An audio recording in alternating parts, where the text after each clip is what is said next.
এই যে সরকার এবং বিরোধী দলের পরস্পরের প্রতি এক ধরনের আমরা দেখেছি শ্রদ্ধাবোধ, এক ধরনের যেই সহমর্মিতা এবং বেশ গুছানোভাবে হয়তো তর্ক বিতর্ক হয়েছে, অনেক বিষয় দ্বিমত হয়েছে, কিন্তু এক ধরনের আমরা দেখেছি যে সহযোগিতাও আসলে ছিল একে অপরের প্রতি, যেটি আমাদের দেশের মতো পার্লামেন্টে হবে এটি আসলে কল্পনা করা যায় না। আপনি কিভাবে দেখেছেন এই প্রথম অধিবেশনটি? ধন্যবাদ আপনাকে। আমি এক কথায় বলবো, আমি আমার বিশেষ করে 91 সাল থেকে শুরু করে এই পর্যন্ত পার্লামেন্টের বিভিন্ন স্টেটমেন্ট, স্পিচেস বা বিভিন্ন ভিডিও বক্তব্য দেখার শোনার সুযোগ হয়েছে।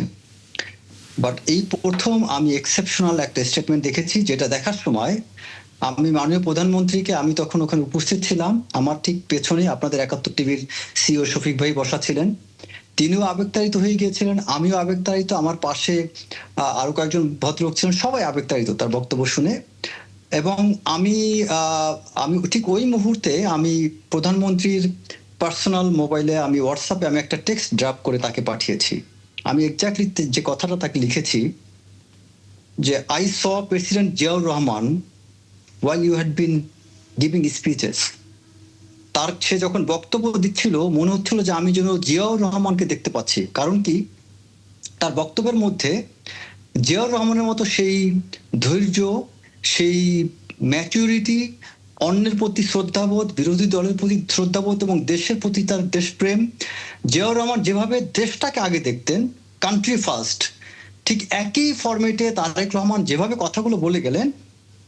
এবং আমি তাকে দ্বিতীয় একটা লাইন লিখেছিলাম যে যে জিয়াউর রহমান আমাদের ন্যাশনাল, যে আমাদের হিরো ছিল, যে আমাদের জেনারেল, যাকে আমরা মনে প্রাণে ভালোবাসতাম, আজকে ঠিক একইভাবে আপনার প্রতি সেই ভালোবাসা জেগে উঠছে।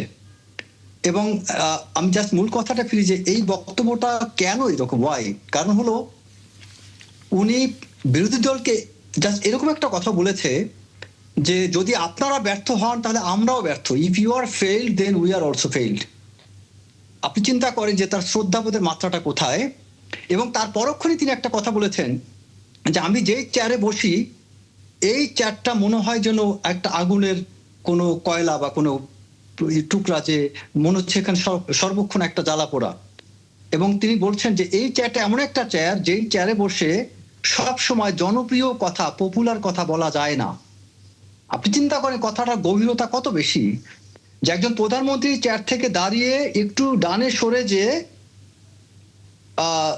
বিরোধী দলের নেতা তাদের দিকে এবং স্পিকার দিকে তাকিয়ে তিনি বলছিলেন যে এই চেয়ারটা ঠিক, আমি যদি আপনাকে দেখাতাম ভঙ্গিমা, যে ঠিক বাম হাত দিয়ে, যে এই চেয়ারটা হচ্ছে এমন একটি চেয়ার যেই চেয়ারে কেউ বসে সব সময় জনপ্রিয় কথা বলতে পারে না। এবং এই কথাটার ব্যাকগ্রাউন্ড ছিল এটা যে মাননীয় প্রধানমন্ত্রী বলছিলেন যে বিরোধী দলীয় অনেক নেতারা তার অনেকগুলো বক্তব্যে হাততালি দিয়েছে।